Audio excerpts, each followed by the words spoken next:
अस्सलामुअलैकुम, मैं हूं अफसा कोमल। आज भी तमाम जो बातें हैं मंजरनामे पर वो सुप्रीम कोर्ट के इख्तियारात के हवाले से ही होती रहीं। एक तो सेनेट के अंदर supreme court practice and procedure bill मंजूर कर लिया गया।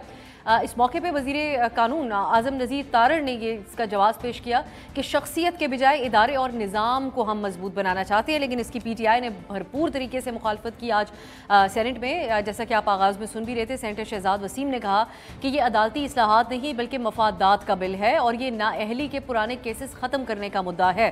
ये पलड़े बराबर करना नहीं बल्कि तराजू ही घर ले जाने का बिल है। ये एक मौक़िफ़ उनका था और अली ज़फ़र साहब, बैरिस्टर अली ज़फ़र साहब ने ये कहा कि जो पुरानी अपीलें हैं, उन्होंने स्पेसिफिक पॉइंट उठाया कि पुरानी अपीलें नहीं खोल सकते, बिल आइन से मुतसादिम है और साथ ही वो कहते हैं कि 15 से 20 दिन के अंदर ये कल अदम हो जाएगा।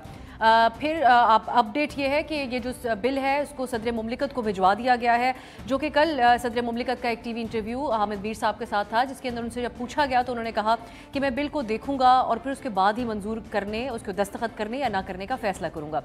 अब जो ये बिल है इसके असरात के हवाले से जो एक अहम तरीन डेवलपमेंट हुई वो अदालत आलिया के अंदर हुई, जहाँ पंजाब और खैबर पख्तूनख्वा में जो इलेक्शन से मुतालिक PTI की दरख्वास्त है उस पर समाअत करने वाला सुप्रीम कोर्ट का 5 रुकनी लार्जर बेंच टूट गया। जस्टिस अमीनुद्दीन उन्होंने केस सुनने से माजरत की इस कार्रवाई के आगाज़ में ही और हवाला दिया जस्टिस काजी फ़ाइज़ ईसा के फैसले के तनाजुर में। उन्होंने कहा कि मैं ये केस सुनने से माजरत करता हूँ। अब याद दहानी के लिए, जिसका कल भी हमने जिक्र किया था, जस्टिस काजी फ़ाइज़ ईसा ने कल सुप्रीम कोर्ट के नए रूल्स बनाए जाने तक आर्टिकल 184(3) जो कि आज खुद नोटिस है उसके हवाले से जो तमाम केसेस हैं उनको मुलतवी करने का हुक्म दिया था और इस फैसले में उनके साथ जस्टिस अमीनुद्दीन भी शामिल थे। ये अक्सरियती फैसला इन 2 जज साहिबान का था, जिसका आज हवाला देकर ख़ुद को इस बेंच से अलग किया गया आज जस्टिस अमीन की तरफ से।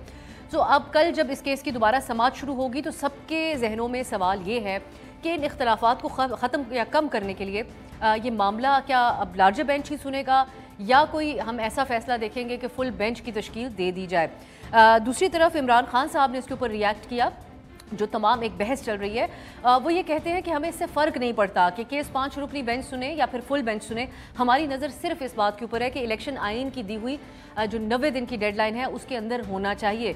और फिर खान साहब हवाला देते हैं कि जो मैंने असम्बलियाँ तहलील की थी तो मैंने माहिरीन से बहुत भरपूर मुशावरत की थी और यही कहा गया था कि असम्बलियाँ तोड़ेंगे तो 90 दिन के अंदर हर हाल में इलेक्शन होगा। दूसरा एक अहम बयान है आज का जिसको अहमियत दी जा रही है वो राना सनाउल्लाह साहब का है। पहले तो जो बातें कर रहे थे वो कहते हैं वो सियासी बातें थी, लेकिन आज उन्होंने ये कहा कि 16 अगस्त के बाद निगरान हुकूमत आ जाएगी और इलेक्शन करवाना उसी का मसला होगा। आप कल का भी आपको याद होगा मरियम नवाज़ ने भी कहा था कि इलेक्शन ज़रूर होगा लेकिन उससे पहले सिलेक्शन का फैसला। तो इसके ऊपर हम बात करेंगे कि क्या इलेक्शन का मामला तवालत अगर इख्तियार करता है तो फिर कौन इसका ज़िम्मेदार होगा और फिर अदालत के अंदर भी जो हुकूमत क्या जवाब पेश करेगी, क्योंकि इसका भी जिक्र होगा। इसमें इलेक्शन कमीशन ये कह चुका है अदालत को कि अगर हुकूमत तमाम फ़ंड्स वगैरह फराहम करती है तो हमें कोई एतराज़ नहीं है। इसके हवाले से बात होगी और एक ओवरऑल डिबेट में चाहूँगी कि आज के प्रोग्राम में ये हो कि इस वक्त जो सियासी मुबस्सिरीन हैं, मामलात को समझने वाले हैं, वो इस तशवीश का शिकार हैं कि पाकिस्तान में तमाम जो इदारे हैं वो एक तकसीम का शिकार नज़र आते हैं या कहीं ना कहीं पर उनको मुतनाज़ बना दिया गया है। तो इसका आखिर ज़िम्मेदार कौन है? ख़ुद जो खामियाँ इदारों के हवाले से ये यहाँ पर भी अदलिया के अंदर भी इख्तलाफ सामने आया, उनके ऊपर जिम्मेदारी डाली जाए या सियासतदान अपने हिसाब से जो है वो तनकीद रखते हैं अपने अपने मफाद के हवाले से, जिसकी वजह है कि हम आज इस बहरान का शिकार हैं। इसमें ये बहस होगी। हमारे साथ अहमद अवैस साहब मौजूद हैं, आप साबिक एडवोकेट जनरल हैं पंजाब के, निहाल हाशमी साहब सीनियर रहनुमा मुस्लिम लीग नून और शाहजेब जनाई साहब तज्जियाकार हैं, हमारे इन हाउस एनालिस्ट हैं। उनसे हम उनका तज्जिया हासिल करेंगे इन तमाम डेवलपमेंट्स पे। आप तीनों का बहुत बहुत शुक्रिया। अहमद अवैस साहब, आपसे मैं आगाज़ करूँगी। वही हुआ जिसका डर था, बेंच जो सुप्रीम कोर्ट का है वो टूट गया। इसमें जो जवाब दिए गए हैं खुद को रिक्यूज़ करने के जस्टिस अमीन की तरफ से कल के फैसले के हवाले, इसको कैसे देखते हैं आप? देखिए, जो सुप्रीम कोर्ट का है वो टूट गया। हर चीज़ जो है वो बिल्कुल अचंबा अंदाज में हो रही है और इंटेंशन इससे महसूस होती है कि हुकूमती हलकों की इंटेंशन जो है वो बड़ी वाज़ह तौर पर मैलाफाइडी है और वो हर वो हरकत करना चाहते हैं जिससे वो कानून को और आइन को डिफाई कर सकें और उसकी वायलेशन करें और इलेक्शन को ऐसी सिचुएशन क्रिएट करें कि जहाँ से इलेक्शन जो है वो किसी तरह से डिले हो जाए और इलेक्शन को क्योंकि उनके कराने का भी इरादा महसूस नहीं होता। अब देखिए यहाँ पर भी जिस अंदाज में ये तरमीम और कभी ऐसा आज तक ऐसा हुआ नहीं है कि एक जूनियर जज जो हैं वो चीफ जस्टिस को वो बाकायदा एक उनको एक रेस्ट्रेन ऑर्डर इशू कर रहे हैं कि अब आप काम बंद कर दें और अब आप यूँ करें। ये मतलब है ये सूरत हाल जो है ये बड़ी ख़तरनाक है। और एक इतने सीनियर जज के से और बेंच से ये तवक्को रखना कि वो तमाम आइनी और कानून को यकसर इग्नोर करके सिर्फ अपने आप को सेटिस्फाई करने के लिए या कुछ लोगों को सेटिस्फाई करने के लिए या कुछ अदारों को या कुछ शख्सियात जो बिहाइंड द सीन हैं उनको उनकी तसल्ली के लिए इस किस्म के अहकामात सादर करेंगे, जिससे इंतहाई नुकसान होगा। पाकिस्तान की अदलिया जो आज़ाद और ख़ुद मुख्तार अदलिया गर्दानी जाती है, ख़ास तौर पे लॉयर्स मूवमेंट के बाद जो सूरत हाल पैदा हुई थी। लेकिन आज लगता है कि हम दोबारा से 1997 के उस दौर पे आ गए हैं जहाँ पे अदलिया पे एक हमला किया गया था दीदा अनीसा तौर के ऊपर, और सजाद अली शाह साहब को जो उस वक़्त के चीफ जस्टिस थे उनके साथ जो सलूक हुआ था और जो जज साहबान के साथ सलूक हुआ था, बाकायदा एक स्टॉर्म किया गया था अदलिया के ऊपर। तो ये बड़ी ख़तरनाक सूरत हाल है। यहाँ पे देखिए एक तरफ एक ताकत है जो चीफ जस्टिस जिनको रिप्रेजेंट कर रहे हैं वो आइन के ऊपर खड़े हैं, वो बार बार इस बात पे मुसर हैं कि आइन के तकाजे पूरे होने चाहिए। आइन ने अगर कह दिया नॉट लेटर देन 90 डेज़ तो वो आइन के मुताबिक उसी के ऊपर चलना पड़ेगा। दूसरी तरफ फोर्सेस वो हैं कि जो नज़रिया ज़रूरत को ऐसा लगता है कि वो थ्योरी ऑफ इनकारनेशन जो है वो उसके पेश नज़र उसको दोबारा से ज़िंदा किया गया है और उसको इस्तेमाल किया जा रहा है एक पर्टिकुलर पर्पज़ के लिए। ये बड़ी ख़तरनाक सूरत हाल है।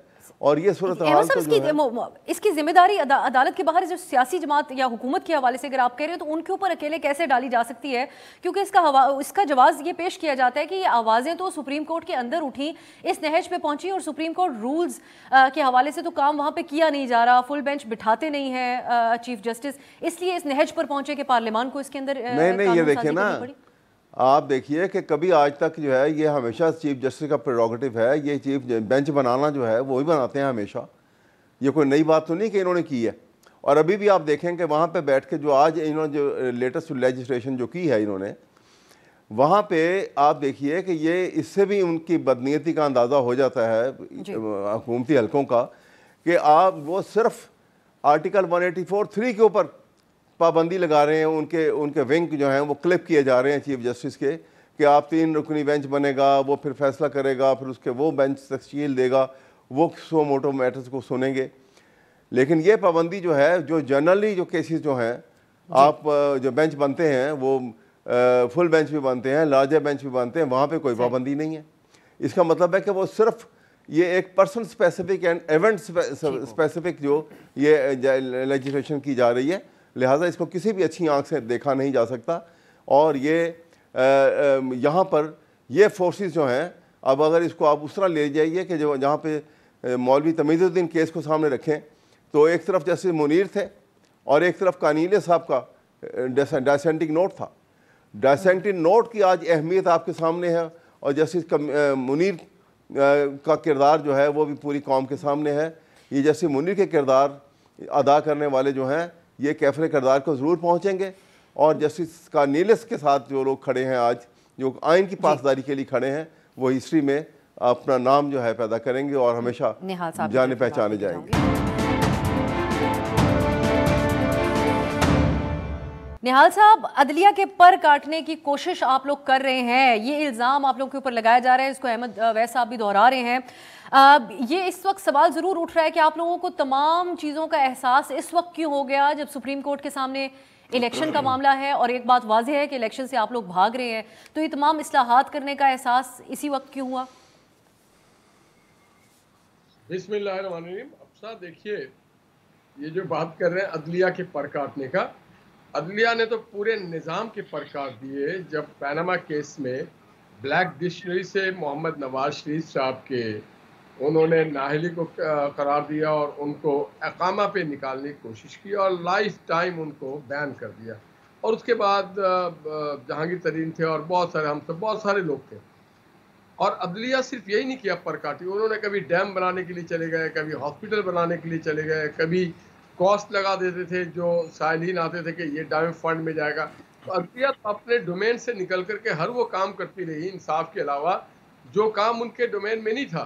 कभी जेल पे छापा मार देना, कभी लोअर जुडिशरी पे जा करके एडीजे के ऊपर बरहम हो जाना, तो ये सारी दुनिया को पता है। कभी पाकिस्तान के एम्बेसडर एट लार्ज बन के सेल्फ इम्पोज पूरी दुनिया में जाके फंड रेजिंग करना, तो ये अदलिया का काम नहीं था, ये बहुत पहले हो जाना चाहिए था।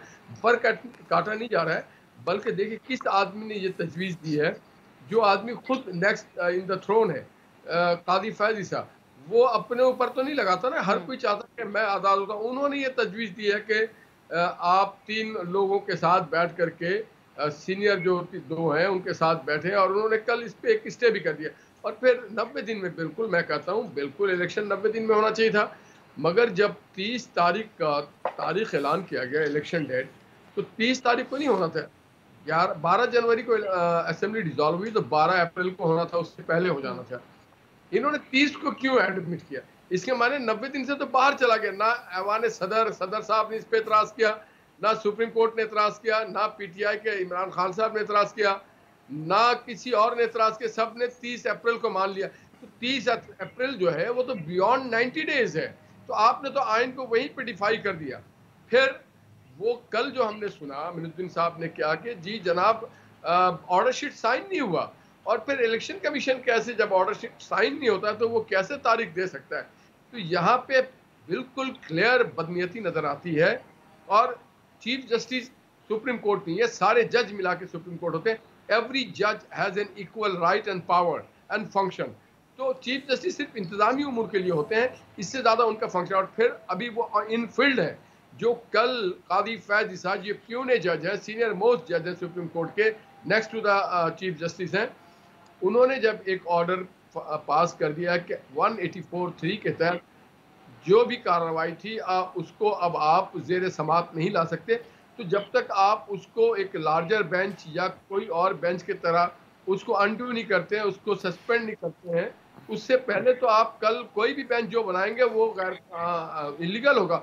और कानून किसने कहा कि जी मोहतरम चीफ जस्टिस साहब भी पाकिस्तान के आइन के अलम बरदार है, और पार्लियामेंट नहीं कलम कर रही है उनके इख्तियारात को। सुने, पार्लियामेंट है आइन। लेकिन निहाल साहब, मैं दोबारा आपकी तरफ आऊंगी, इस पे बात करेंगे। ये बहुत से लोगों का ख्याल है कि बेहतर होता कि सुप्रीम कोर्ट पे जोर दिया जाता कि इस किस्म की इस्लाहात की जाए, रूल्स में कुछ तब्दीलियां जो करनी है वो की जाए, बजाय इसके कि पार्लियामान इस मामले को टेकअप कर लेती। शाजिब जलानी साहब, इस पे आपका पॉइंट ऑफ व्यू भी चाहूंगी। अहम क्या है कि फाइनली वो इस्लाहात हुई, जिसके हवाले से एक जो इस पर बैकडेट में जाके पहले जितने केसेस हुए उस पर हम अहमद वैस साहब से भी आगे बात करेंगे, एक वो डिबेट तो है, लेकिन ये इस्लाहात तो नागुज़ीर थी। हम जो कानूनी माहिरीन हैं उनसे सुनते आ रहे हैं, आज खुद नोटिस के हवाले से जो इख्तियारात हैं और बेंच बनाने के, जब सीनियर जजेस को बाहर रखा गया मुसलसल, तो सवालात खुद अदलिया के अंदर से उठ गए। ये ज़्यादा अहम है कि इस्लाहात हुई हैं, या इसमें यह देखना ज़्यादा अहम है कि जो बिल पेश करने वाली जो जमातें हैं उनकी नीयत क्या थी और इसकी टाइमिंग कैसी है? अब्सा, जैसे आपने कहा, बेहतर होता कि अदलिया ख़ुद ये करती, और हमने देखा है कि पिछले 8-10 बरसों में बारहा ये सवाल उठता रहा, कानूनी माहिरीन की तरफ से, लॉयर्स की तरफ से, और फिर जजेस की तरफ से भी, कि हमें ये रिफ़ॉर्म करना है, ये फ़र्द वाहिद को इख्तियार नहीं होना चाहिए कि उनकी मर्ज़ी है, उनका मूड है, वो छोटी से छोटी बात पर सो मोटो ले लें और बड़े से बड़े मामला प्राइवेटाइजेशन तक के उनको भी तहस नहस कर दें। तो मेरा ख़्याल है कि इसकी जो ज़रूरत है वो तो काफ़ी अरसे से थी। अब ये जो जब हम अपने पॉलिटिकल लोगों को सुनते हैं तो ज़ाहिर है कि वो एक दूसरे के लिए कह रहे हैं कि जी ये बदनीयत हैं, वो बदनीयत हैं। अब नीयत का हम तो नहीं कह सकते कि नीयत किसी की क्या है, हम अमाल ही देख सकते हैं ना। और उसमें हम ये देखते हैं जो फैक्ट्स हैं कि आपके यहाँ एक आइन है, आइन के तहत कानून बनता है, कानून के तहत रूल्स बनते हैं। आपकी पार्लियामेंट को ये इख्तियार हासिल है कि वो इन रूल्स को चेंज कर सकते हैं, एक डेमोक्रेटिक एक्सरसाइज है। और अगर वो इस तब्दीली के बाद सुप्रीम कोर्ट के इख्तियारात ख़ुद ले रहे होते तो ये बिल्कुल मदाखलत थी। ये जो हमारे आइन की रूह है, चेक्स एंड बैलेंसेस की, सेपरेशन ऑफ पावर की, ये उसके मुनाफी होता। जो लेजिस्लेशन सामने आई है उसमें पावर डिवॉल्व हो रहा है, उसमें फ़र्द वाहिद की बजाय 3 जजेस होंगे या 5 सीनियर जजेस होंगे, वो ये डिसीशन करेंगे, जिससे एक जो जमहूरी रवैयों के बराबर है ये बात, उसके ऐन मुताबिक है ये बात। तो जहाँ तक हमने देखा है इस पूरे हफ्ते जो भी हमने कवरेज की है, पाकिस्तान के तकरीबन सारी बार एसोसिएशंस हर जो क्रेडिबल लॉयर है वो इसकी हिमायत कर रहा है। इवन पीटीआई के भी जो हामी लोग हैं उनसे हमने जो एतराज़ सुना, उन्होंने कहा जी बिल्कुल उसूलन तो ये होना चाहिए, लेकिन हमें हुकूमत की नीयत नज़र नहीं आ रही सही, और ये जो टाइमिंग है ये सही नहीं है, या ये प्रोसेस जो है सही नहीं है, इसमें कोई दलील नहीं है। ये बहुत ही कमज़ोर मतलब मुखालफत बराए मुखालफत वाली बात है। मेरे ख्याल है इससे कोई इनकार नहीं करेगा, जो पहले निहाल हाशमी साहब ने भी बात की कि हमारी अदलिया का अनफॉर्चुनेटली जो किरदार रहा है उसने गवर्नेंस को तहस नहस कर दिया। मतलब और अब माजी में हमने देखा कि हमारे चीफ जस्टिस साहिबान जो हैं वो अपना पावर जो है, पीछे उनके इस्टेब्लिशमेंट खड़ी होती थी तो वो अपने आप को as a super prime minister वो बिहेव करते रहे, उनको कोई रोकने वाला नहीं था। इस तरह मुल्क नहीं चल सकता। मेरा ख्याल है ये कोर्स करेक्शन है, दिस वॉज मच नीडेड, इससे बेहतरी आएगी और इससे हमारा जो आगे का जो सिलसिला है वो बेहतर होगा। ये जो अमेंडमेंट है या ये जो बिल्स आए हैं, मेरा नहीं ख्याल कि इससे किसी एक पार्टी को या किसी एक शख्स को फ़ायदा होगा। इससे जो हमारा बिगाड़ चलता आ रहा था वो उसको दुरुस्त करने में हमें मदद मिलेगी। ओवरऑल सब के लिए आप समझते हैं फ़ायदेमंद होगा। और उसमें इमरान खान साहब ने भी 2 दिन पहले यही बात कही है कि इस्लाहात से हमें कोई एतराज़ नहीं है। ऑब्वियसली उन्होंने यही पॉइंट उठाया कि हुकूमत की नीयत के ऊपर उनको शक है। एक ब्रेक की तरफ जाते हैं, इसी पे मजीद बात होगी ब्रेक के बाद।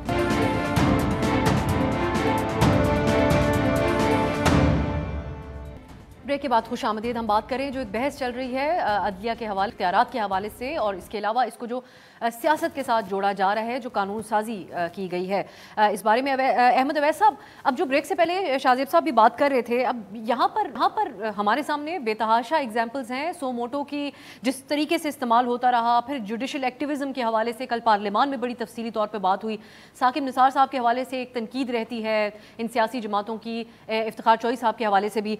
आप नहीं समझते कि ये मामला, अगर 3 जजेस, सीनियर तरीन जजेस इसके ऊपर के दरमियान डिवाइड होता है इख्तियार, तो इसमें आखिर क्या हर्ज हो सकता है, अदर देन जो नून लीग ने उसको सियासी बनाया। मरियम साहिबा ने जलसों में बहुत ज़्यादा जिक्र किया बेंचेस का, जजेस का, लेकिन इसके अलावा ये पार्लियामान का, जिस तरह शाहजेब साहब कहते हैं कि उस हद हक तो है, पार्लियामान कर सकता है काम।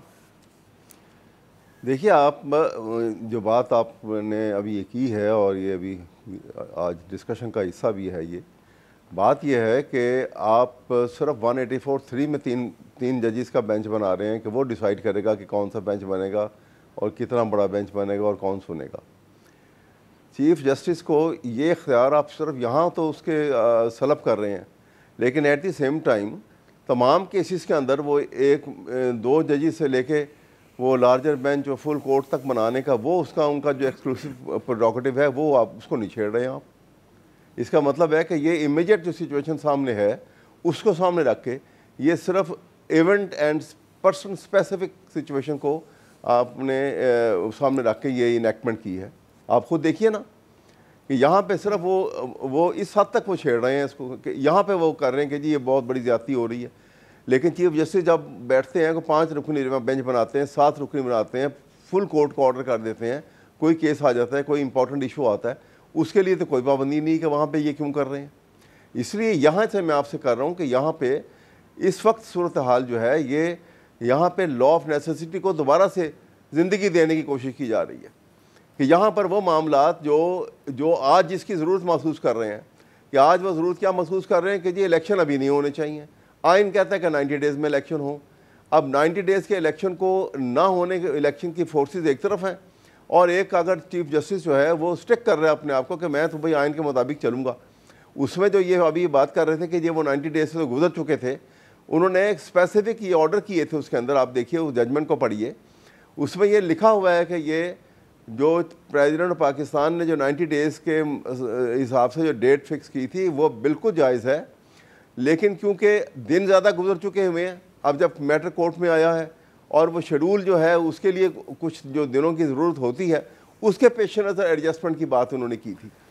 तो दूसरी बात मैं आपके सामने एक और बड़ी अहम करना चाहता हूँ कि देखिए, अगर पास्ट हिस्ट्री में चले जाएँ, जैसे मैंने पहले कहा था कि मुझे लगता है कि हम ये कहते हैं ना कि दौड़ पीछे की तरफ है, गर्दश आयाम अभी ऐसे लगता है कि हम 1997 में पहुँच गए हैं। आपने गौर वो तो देखिए यहाँ पे, sorry to cut you off sir, वो वहाँ पे फिर यही बहस शुरू हो गई थी उसके बाद कि तशरीह फिर की तो कैसे किस तरीके से की है। यहाँ पर ये इलेक्शन को अगर एक तरफ रखते हुए भी सर, एक मुझे इजाजत दीजिएगा जो आप पॉइंट रेज करें इसी के हवाले से कि ये मामला क्योंकि इलेक्शन से मुतालिक था और ये सियासी बहुत सारी जमातें और फरीकैन इसके अंदर इन्वॉल्व थे, आप नहीं समझते कि इसको अवॉइड किया जा सकता था? खुद मोअज़्ज़िज़ अदलिया की तरफ से एक फुल बेंच बनाकर जब मुसलसल उन जज साहिबान को शामिल किया जाए जिनके हवाले से सवाल उठे, अब दोबारा जब बेंच बना एक जज साहब को दोबारा उसमें शामिल किया गया, आप नहीं समझते कि ये जी नॉन इशू को इशू बनाया गया है ना जी। मैं यही अर्ज कर रहा हूँ कि इसलिए फुल कोर्ट की तो इसकी ज़रूरत है ही नहीं बिल्कुल, क्योंकि जब उस जजमेंट के अंदर लिखा गया है कि एक बेंच वाज रिकॉन्स्टिट्यूटेड और 5 जज साहबान उसके ऊपर साइन कर रहे हैं बाकायदा तौर पे, ये वहाँ पे लिखा हुआ और उसके ऊपर सब अपने सिग्नेचर दे रहे हैं उसके ऊपर, तो ये इशू पर कहाँ रह गया बाकी कि जनाब ये 3 है या 5 है या जजमेंट 4-3 है या 3-2 है। ये हर तरफ से ये मुतालबा आ रहा है कि फुल कोर्ट बनाए, हर तरफ से ये मुतालबा आ रहा है। मुतालबा तो अब आ रहा है, जहाँ पे हम पहुंचे हैं आके वैसा देखे ना, इस वक्त सुप्रीम कोर्ट का क्या हाल हुआ है। अब इस मसले को अगर हल करना है तो उसका यही हल कौन कर रहा है?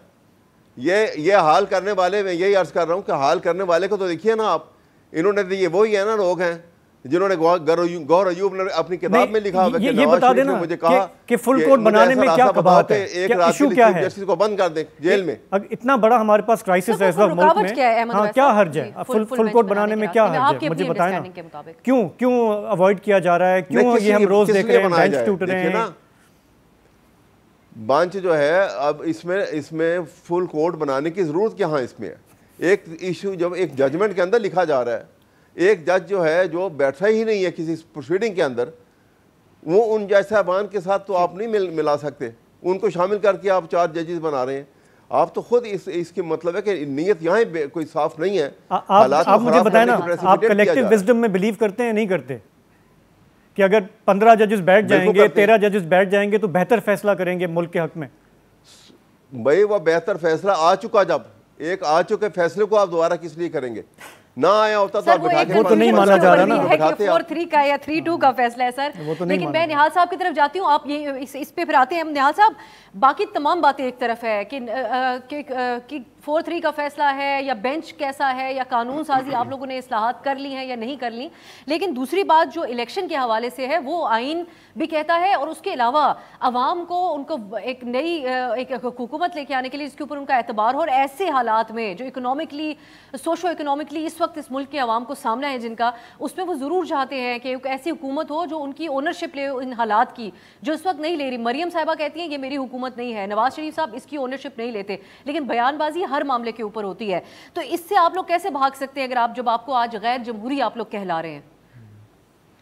नहीं देखिए, आप सबसे पहले तो मैं बताऊं, 2 बुनियादी चीज़ है। एक चीज़ है कि इस मुल्क में सेंसस हो रहा है और ये भी आइन का एक तकाजा है कि सेंसस होगा। सेंसस सिर्फ इसलिए नहीं कि हल्का बंदी की जाती है, सेंसस के बाद फिर जो अपना नेशनल फाइनेंस अवार्ड होता है वो होता है, नेशनल फाइनेंस कमीशन अपना किरदार अदा करता है, वाटर अकॉर्ड में होता है, सूबों की तकसीम होती है वसाइल के। और उसके बाद एक बात मुझे बताइए, अगर चले अभी कल इलेक्शन हो जाता है अप्रैल में और एक गवर्नमेंट इंस्टॉल हो जाती है केपी और पंजाब में, तो जब कौमी असेंबली का इलेक्शन हो रहा होगा अक्टूबर में, तो क्या इस गवर्नमेंट को साइड पे करके इंटरिम गवर्नमेंट बनाया जाएगा? वो भी आइन का प्रोविजन है कि इंटरिम गवर्नमेंट होगी इलेक्शन के दौरान, तो इस गवर्नमेंट को सिर्फ 4 महीने के लिए बनाया जा रहा है पंजाब के और केपी के, कि उस वक्त फिर इनको हटा करके इंटरिम गवर्नमेंट लाया जाएगा। तो बहुत सारे ऐसे इस चीज की इतनी फिक्र थी निहाल साहब, फिर ये कहते हैं कि आप कौमी असेंबली डिसॉल्व कर देते। आप लोग जब इमरान खान साहब को ये चैलेंज करते थे कि आप असेंबली डिसॉल्व करें, निहाल साहब मसला आपकी लीडर साहिबा ने कल बता दिया। उन्होंने कहा पहले सिलेक्शन का फैसला होगा। आप लोगों की पार्टी सियासी तौर पर बता रही है कि पहले अजाले हों, हम मुतमईन हों, फिर उस मुल्क के अंदर इलेक्शन हो। देखिए, बात तो बिल्कुल जायज और सही है। इस मुल्क में जो कॉन्स्टिट्यूशनल क्राइसिस आया, इस मुल्क में जो डिवीजन शुरू हुआ, वो तब हुआ जब साकिब निसार और बाजवा साहब और फैज़ हमीद साहब और खोसा साहब और जनाब अजमत सईद शेख साहब जैसे लोग मिले और उन्होंने धरने को सपोर्ट किया। उसमें शौकत अजीज सिद्दीकी साहब को वो बयान भी है कि किसने धरने को कैसे प्रमोट किया, ये बयान भी है कि मुझे आके कैसे दबाया गया। एक चलती हुई हुकूमत को आपने घर भेज दिया, और कैसे भेजा आपने? ब्लैक लॉ डिक्शनरी के तहत भेजा, और कैसे भेजा कि जनाब आप जो है वो इकामा भेजा। अगर आपको नवाज शरीफ से शिकायत थी तो होगी, जाती हो सकती है, मगर उसकी सदा पाकिस्तान को दी गई। और आपने इंस्टॉल कैसे लाके किया? आरटीएस बैठा दिया आपने, एक ऐसी हुकूमत को, और आज भी पैम्परिंग कर रहा है। और मैं नहीं कह रहा हूँ, जुडिशरी से लोग कह रहे हैं कि ज्यादती हुई, इस्टेब्लिशमेंट से लोग कह रहे हैं ज्यादती हुई, बाजवा साहब ने कहा ज्यादती हुई, रजा मोहम्मद खान साहब ने इलेक्शन वाले दिन 2018 में आके कहा था कि मैं बेबस हूँ, रात के 2 बजे उन्होंने कहा आरटीएस को बैठा दिया गया। तो आपको अगर उस जड़ को ठीक नहीं करेंगे तो आगे भी यही होगा। आगे भी कोई एक फरीक आके जिलानी साहब की तरफ की बात लेके जाऊंगा, कोई फरीक आएगा और इस पे पहले भी जिलानी साहब आपसे शाजिब जिलानी साहब, इस पे पहले भी आपसे बात हो चुकी है, लेकिन यहाँ पर जो एक ये जवाब दे रही है हुकूमत की, अगर विफाक, कल मरियम साहबा ने बात की है कि विफाक में अगर हमारी हुकूमत हो, पंजाब में इमरान खान जीत भी जाए इलेक्शन तो, और इमरान खान अगर हार जाते हैं पंजाब में इलेक्शन तो वो कैसे मानेंगे इसको, उसके नताइज को, और खैबर पख्तूनख्वा में अगर जीत भी जाते हैं तो क्या गारंटी कि इमरान खान साहब फिर असेंबलियाँ तहलील नहीं कर देंगे? ये जहाँ पर आज हम खड़े हैं, ये इस किस्म के एब्रप्ट खान साहब के फैसलों की वजह से है कि उधर उन्होंने असेंबलियाँ तहलील कर दी, यहाँ से कौमी असेंबली से उन लोगों ने इस्तीफे दे दिए। इसमें 63A का काम है, 63A को जब रिराइट किया गया। ठीक है जी जिलानी साहब जी, अब सर देखिए जो बात निहाल साहब कर रहे हैं 63A की, ये है या मैं जानी साहब, या ये बात वाजे है कि किसी सूरत ये लोग इलेक्शन में नहीं जाना चाहती हैं पार्टीज?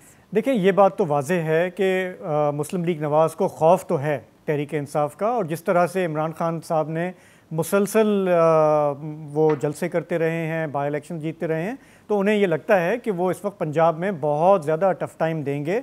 महंगाई के मामलात हैं, मईशत के मामलात हैं, तो ये सियासी तौर पे तो समझ में आ रहा है कि मुस्लिम लीग नवाज़ जो है वो काफ़ी खौफज़दा है।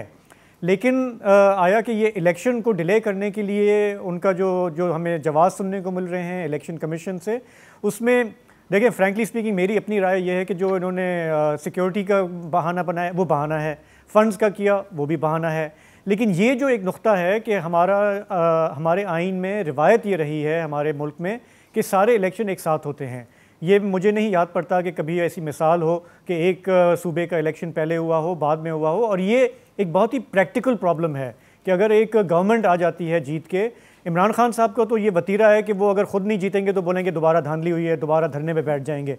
ये बाकी पार्टियां जैसी भी हैं, 2018 में इनके साथ क्या नहीं हुआ मैं उसमें दोबारा नहीं जाना चाहता, फिर भी ये लोग पार्लियामेंट में गए, जाके बैठे और फिर भी हाथ बढ़ाया इमरान खान की तरफ कि जी मईशत पे किसी चीज़ पे बैठ जाएं, हम बात करते हैं। खान साहब हैं जो पहले दिन से कहते हैं मैं बात नहीं करूँगा। अभी ये एक बहुत बड़ा प्रैक्टिकल इशू है कि अगर 2 सूबों में हो जाते इलेक्शन और गवर्नमेंट्स कोई आ जाती जो काबिल कबूल नहीं होती इमरान खान साहब को, तो फिर आगे कैसे होता, कैसे आप इंश्योर करेंगे कि वो एक न्यूट्रल सेटअप हो? ये चूँकि सिचुएशन पहले कभी हमने फेस नहीं की है, इसलिए भी मेरे ख्याल से एक रिलक्टेंट है कि हम अगर इस तरफ जाएंगे तो हम गिरते चले जाएंगे। क्योंकि ये जो अगर हम ये समझ रहे हैं अगर, या पीटीआई कहती है कि जी सारे मसलों का हल इलेक्शन है, तो मैं इससे अग्री नहीं करता। हमने देखा है कि इमरान खान साहब की पार्टी ने वो स्पोर्ट्समैन स्पिरिट नहीं दिखाई कि जब वो हार जाएं तो वो आके बैठें पार्लियामेंट में। उन्होंने पिछले 10 साल में बार बार ये प्रूव किया है कि इट्स माई वे और द हाईवे। तो इस तरह तो कोई पॉलिटिकल सिस्टम नहीं चल सकता, और इसलिए हम ये कहते आ रहे थे कि इन सारे फरीकैन को मुज़ाकरात करने चाहिए, बैठना चाहिए, रूल्स ऑफ द गेम तय करने चाहिए, फिर इलेक्शन हो तो बेहतर है, ताकि जो भी रिज़ल्ट आए। मैं तो कहता हूँ अगर फेयर इलेक्शन होता है, इमरान खान साहब आते हैं 2/3 मेजॉरिटी लेके, हम उनको अपना प्राइम मिनिस्टर मान लेंगे। लेकिन आप पॉलिटिकल इंजीनियरिंग करेंगे, धांधली करेंगे, अदलिया के कंधों पे आएंगे, फ़ौज के उस पे आएंगे, आपको नहीं माना जाएगा। और हिस्ट्री में इमरान खान साहब को हमेशा इसी तरह से रेफ़र किया जाएगा कि वो पॉलिटिकल इंजीनियरिंग के ज़रिए आए थे। अब अगर वो पॉपुलैरिटी के ज़रिए आते हैं, फेयर इलेक्शन के ज़रिए आते हैं, तो वो लेजिटिमेट है। मैं उनको पसंद करता हूँ ना करता हूँ कोई फ़र्क नहीं पड़ता, लेकिन वो एक लेजिटिमेट प्राइम मिनिस्टर होंगे। हमें उस तरफ अगर जाना है, हमें रूल्स ऑफ द गेम हमें तय करने पड़ेंगे। ये पैरालाइज़ करना, मुल्क को डेडलॉक ले आना, हर चीज़ में उखाड़ पिछाड़ करना, उसने हमें आपकी मईशत को कहाँ पहुँचा दिया है। आम आदमी को कोई परवाह नहीं है कि आज कोई बेंच टूटा है या क्या हुआ है। जिससे हम बात करते हैं बाहर, वो कहता है यार हम पिस गए, हम ख़त्म हो गए।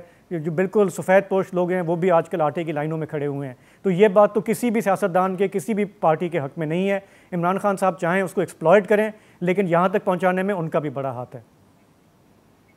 उनका भी हाथ है, लेकिन अब ऑब्वियसली इस वक्त एक बयानी की हद तक उनको ये चीज़ फ़ायदा दे रही है। क्विकली जिलानी साहब ये भी कह दीजिएगा, क्योंकि अब आपने तमाम बात की, एक रूल्स तय करने की और बातचीत करने की, हुकूमत का रवैया आपको नज़र आ रहा है? राना साहब ने जो बयान दिया पहले कि या इमरान खान रहेगा या हम रहेंगे, उससे वो एक कदम पीछे तो हटे हैं, लेकिन एक ओवरऑल माहौल नहीं नज़र आता। शहबाज शरीफ साहब जो मुसालहत की बात करते थे, आजकल वो भी बड़ा सख्त एक रवैया अपना रहे हैं। देखिए, ये मरियम साहिबा के बयानात और राना सन्ना के बयानात जो हैं, बहुत गलत ज़बान है, बहुत गलत लहजा है।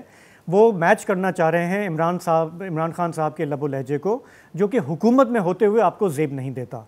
आप इस वक्त गवर्नमेंट में हैं, आप पे ज़्यादा जिम्मेदारी है। मैं ये नहीं कह रहा कि इमरान खान साहब रोज़ इल्ज़ाम तराशी करें, गालम गलोच करें तो उसको आप नज़रअंदाज करते जाएं, लेकिन जब आप ख़ुद जारहाना रवैया इख्तियार करेंगे तो आपका जो वैसे अगर आपका कोई हायर मॉरल ग्राउंड था वो आपका वीक हो जाता है। ये सूट नहीं करता। हमें बिल्कुल दर्जा हरारत को कंट्रोल करना चाहिए, हमें अपने आप को सिविल रखना चाहिए।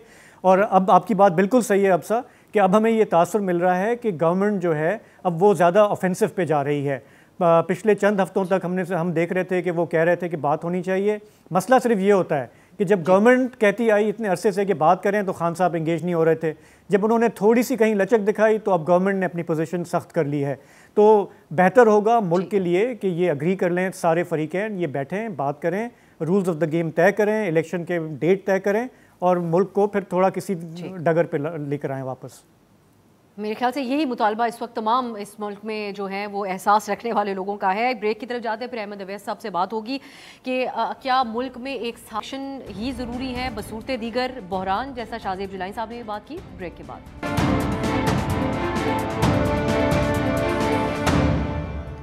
ब्रेक के बाद खुश आमदीद। अहमद अवैस साहब, जो बहुत सी बातें पहले हो रही थी, तो उसमें चाहूँगी आप दो चीज़ों में बात करें अपने कंक्लूडिंग कमेंट्स में। एक तो ये पर्सन स्पेसिफिक जो आप बात कर रहे थे, ये तो जो कानून साजी है उस हवाले से ज़्यादा जामे नहीं है कि अब आगे जो मुस्तकबिल के अंदर भी जो मुअज़्ज़िज़ चीफ जस्टिस साहिबान होंगे वो फ़र्द वाहिद का खुद का फैसला नहीं होगा, ना ही बेंच तश्कील के हवाले से, क्योंकि इसमें दो चीज़ें वाज़े की गई हैं, बल्कि 3 सीनियर तरीन जजेस करेंगे, ताकि वो इबाम जो आज पैदा है, जो पोलिटिकल डिबेट है, जो कई दफ़ा माजरत के साथ बेंच के तश्कील के साथ ही अंदाज़ा लगा लिया जाता है कि किस तनासुब से फैसला आएगा, उन चीज़ों का मुस्तकबिल में खात्मा हो सके। एक तो इस चीज़ को एड्रेस कीजिएगा। दूसरा, इलेक्शन के हवाले से बताएगा, जो आज एक पिटिशन भी दायर की गई है कि मुल्क में एक साथ इलेक्शन होना चाहिए। बसूरते दीगर ना फंड्स इतने हैं, मुल्क में ऑलरेडी जो सूरत हाल है वो ठीक नहीं। इस हवाले से आप क्या कहेंगे? जी, आपके दोनों सवाल बहुत अच्छे हैं। मैं आपको एक थोड़ा सा माजी करीब में ले चलता हूँ। इमरान खान ने जब अभी असम्बलियाँ डिज़ोल्व करने का सिर्फ एक बात की थी और रोज़ाना ही हो रहा था कि वो डिज़ोल्व करेंगे, तो पीडीएम की तमाम leadership including chief prime minister, हर एक ने फ़र्दन ये कहा कि आप ये इमरान खान न्याजी तो ऐसे ही झूठी स्टेटमेंट दे रहा है, आज ये असम्बलियाँ डिज़ोल्व करें, हम सुबह कर देंगे। हम तो चाहते हैं कि ये हो, लेकिन ये डिज़ोल्व करें, अगर ये चाहते हैं जल्दी इलेक्शन करवाना है तो ये डिज़ोल्व करें। So he was in fact fraudulently persuaded to dissolve the assembly. जब डिज़ोल्व कर दी तो उन्होंने कहा नहीं, हम नहीं कराते। आपके सामने ये बिल्कुल आपके चैनल ने भी और बाकी तमाम चैनल ने भी बार बार उनकी ये स्टेटमेंट जो है वो टीवी पे सुनाई है कि फर्दन तमाम ये लोग सियासी चाल हो सकती है अहमद साहब। नहीं, देखिए ना, बात सुनिए। अब एक तरफ सियासी चाल, बात सुनिए ना, एक तरफ हम कहें कि हम नेशनल इश्यूज़ को रिजॉल्व करने की कोशिश करें कि मामलात सीधे हो जाएं, एक तरफ हम कहें कि सियासी चाल है तो लिहाजा हमने उसको फ्रॉडुलेंटली उससे तो रिजॉल्व करवा ली और हम नहीं कर रहे, तो बस अब नहीं हो गई। अब दूसरी बात ये है कि आप इंडिया में देखें कितना बड़ा मुल्क है, वहाँ हमेशा ऐसा होता है कि किसी सूबे के अंदर इलेक्शन हो रहा होता है और किसी जनरल इलेक्शन बाद में होते हैं। अक्सर सेटअप का मामला नहीं है ना अहमद साहब? नहीं, निगरान तो नहीं होगा, इलेक्शन कमीशन कंडक्ट करवा रहा होता है। नहीं, वो इलेक्शन कमीशन नहीं करवाता है, यहाँ भी इलेक्शन कमीशन कंडक्ट करवाएगा इलेक्शन, तो वो ही करवाता है। वो तो निगरान तो सिर्फ वहाँ पर ही सेटअप आएगा जहाँ पर इलेक्शन होने हैं। जहाँ पे इलेक्शन हो चुके हैं वहाँ तो निगरान नहीं होगा, वहाँ तो फिर जो हुकूमत जो भी जिसकी भी हुकूमत आ जाएगी वो हुकूमत चलाएगी। आपकी नजर में इसमें कोई हर्ज नहीं कि मुस्तकबिल के लिए ये रिवायत तय हो जाए कि अलग अलग इंतखाबात होंगे? आप कानूनी तौर पर हर लिहाज से आप समझते हैं रवायत अच्छी रवायत यही थी कि एक वक्त में सारे होते, लेकिन अगर ऐसा हो भी रहा है तो कोई बुराई नहीं है, ये डेमोक्रेसी है। अगर जो कॉन्स्टिट्यूशन जो अलाउ करता है उसके मुताबिक स्टेप लिया गया। दूसरी बात आपने की है वो जो बेंचेस के मतलब, तो मैं आपको दोबारा से जो अभी मैंने पहले बात की थी कि अगर इनकी ये नीयत होती कि ये पावर चीफ जस्टिस के पास अकेले के पास होनी ही नहीं चाहिए, तो वो तमाम जगह एक्सरसाइज करने के लिए ये इनेक्टमेंट की जाती। यहाँ पर तो वो इनेक्टमेंट कर रहे हैं कि सिर्फ आर्टिकल 184(3) में, आर्टिकल 185 के अंदर जो बेंच बन रहे हैं वहां भी लार्जर बेंच बनते हैं, वहां भी फुल कोर्ट भी बनता है, उनके दिल के नजदीक ये मामला है। मैं निहाल साहब की तरफ लेके जाती हूँ सर, वक्त थोड़ा कम है। निहाल साहब इस पे बात कीजिए, लेकिन जो इलेक्शन का मामला है, राना साहब आज बड़े कॉन्फिडेंस से कह रहे हैं कि इलेक्शन तो निगरान हुकूमत ने कराना है, अपने सर से ही उतारे इसको, लेकिन इलेक्शन कमीशन से सुप्रीम कोर्ट ने पूछा परसों की समाअत में कि आपको अगर हुकूमत असिस्ट करे, ताउन करे तो आप करा लें। उनका जी हुकूमत ताउन, अब अदालत ना आप लोगों से ताउन करवा ले इसके ऊपर, एंड अदरवाइज फवाद चौधरी साहब कहते हैं कि फिर कोई ऐसा गैर आईनी सेटअप आएगा अगर इलेक्शन ना हुआ जो सालों रहेगा और सबका नुकसान होगा उसमें। वो इसलिए है ना, वो सेटअप की बात तो इसलिए करते हैं कि निगरान हुकूमत का मैंडेट 90 डेज है, एक दिन उसके आगे होंगे तो एक्सपेंडिचर हर चीज का प्रॉब्लम बन जाएगी। मैं यही बात अर्ज कर चुका हूँ कि 90 डेज ऑलरेडी क्रॉस हो गया है, और अगर आज इलेक्शन होता है अप्रैल में, तो जो हुकूमत अक्टूबर में कौमी असेंबली कराएगी तो फिर निगरान हुकूमत ही कराएगी ना, तो फिर क्या जो आज इलेक्शन जीतेंगे उनको घर भेज देंगे आप? तो ये एक सवाल। फिर जो सेंसस वाली बात है बहुत इंपॉर्टेंट चीज है। कहाँ कराएगी? तीसरी बात इलेक्शन हो चुके हैं, वो हो चुके हैं। सिर्फ अपने इदारों को देखते हैं, वो जो हुकूमत है वो पूरे पाकिस्तान को देखती है, उसे 22 करोड़ लोगों को देखना पड़ता है, उसे हर चीज को नुक्ता को देख करके फिर अपनी जो भी फैसिलिटेशन है, सपोर्ट है, वो दिया जाता है। मैं ये समझता हूँ कि सियासतदानों को करना चाहिए और इंसाफ करने वालों को करना चाहिए, और इलेक्शन वालों को करवाना चाहिए, मगर ऐसा हमारे मुल्क में नहीं हुआ है। दूध का जला छाछ भी फूंक के पीता है। हमने ये देखा है कि माजी में जिस तरह, और बेंच की तश्कील, अब ये बेंच एग्जिस्ट नहीं करती है क्योंकि काजी फैद ईसा की जो जजमेंट है, जो ऑर्डर है, उसके तहत वो इन फील्ड है, इन ऑपरेशन है। तो ये कैसे तश्कील दे सकते हैं? उन्होंने कहा है कि जब तक कानून साजी रूल फ्रेम ना हो जाए उस वक्त तक 184(3) में और कोई आप बेंच ना बना सकते हैं, ना सुन सकते हैं। और एक और चीज इस अमेंडमेंट में बहुत अच्छी चीज आई है, फिक्सेशन ऑफ द केस, वो है 14 डेज के अंदर आप केस को फिक्स करना पड़ेगा। फिर अपील का राइट दिया है, फिर ये राइट दिया गया कि आप अपने वकील को चेंज कर सकते हैं। तो सिर्फ ये नहीं कि 184(3) में चीफ जस्टिस के पावर को कैटेल किया गया, इसमें हम जो वकील हैं, जो प्रैक्टिसिंग है, अहमद अवैस साहब भी करते होंगे कि हम, मेरा अपना केस 6 साल से नहीं लगा है, तो आप अपने हैंड पिक चूज करते हैं केस, और जो केसेस चलना चाहिए, लोग जेलों में सड़ रहे हैं 10-10 साल से, उनके केस तो आ नहीं रहे, मगर जब कोई चहिता लाके देता है, कोई बैकडेट करके हमेशा से जितने असकुद लिए गए निहाल साहब, इसका आप भी फायदा उठा सकेंगे, और बिलखुसूस नवाज शरीफ साहब, शाहजेब जिलानी साहब, क्विकली आप अब कंक्लूड कीजिएगा। इस तमाम जो बातचीत हुई है उसके ऊपर आपने मुज़ाकरात के ऊपर जोर दिया, आप समझते हैं कि एक संजीदा कोई ऐसा स्टेप लिया जा सकता है, या कोई एक ऐसा माहौल बन जाए कि जहां पर अपनी गलतियों का एतराफ़ तो कम अज़ कम करें, ताकि उसके बाद फिर जो बात हो आगे बढ़ने की बात हो? अब सर ये हमारी ख्वाहिश हो सकती है, लेकिन मुझे नज़र नहीं आता इस वक्त जिस तरह से मामला जा रहे हैं, जो ख़ास करके जिस तरह हम सुप्रीम कोर्ट में देख रहे हैं। मेरा ख्याल है ये जो एक धड़ेबंदी का तासुर उभरा है, जो लड़ाई नज़र आ रही है, उसमें मुझे लगता है कि सबसे ज़्यादा लूज़ चीफ जस्टिस साहब ने किया है, और उनके लिए अभी ये मौका है कि अगर वो फुल कोर्ट बना दें हमारे ये जो कॉन्स्टिट्यूशनल मामलात हैं उनको हल करने के लिए, तो सारी कौम को उसे एक्सेप्ट करना पड़ेगा, चाहे वो फुल कोर्ट जो भी डिसाइड करती है। कम से कम हमारी ये जो इस वक्त आइनी मामलात हैं, कानूनी मामलात हैं, अगर वो हल हो जाएं तो शायद फिर हम आहिस्ता आहिस्ता किसी डगर पे आ जाएंगे, कुछ कमी आ जाए इस सूरत हाल में। बहुत शुक्रिया आपका शाहजेब जिलानी साहब, अहमद अवैस साहब और निहाल हाशमी साहब। तो वो आपने सुनी है तफसीली तौर पे। अब जब कल अदालत बैठेगी तो हम देखेंगे कि हमारे सामने लार्जर बेंच होगा या फुल कोर्ट बैठेगी, ये मामला किसी अंजाम को पहुँचेगा या इसी तरीके से तवालत का शिकार रहेगा। आज के लिए इजाज़त दीजिए, खुदा हाफिज़।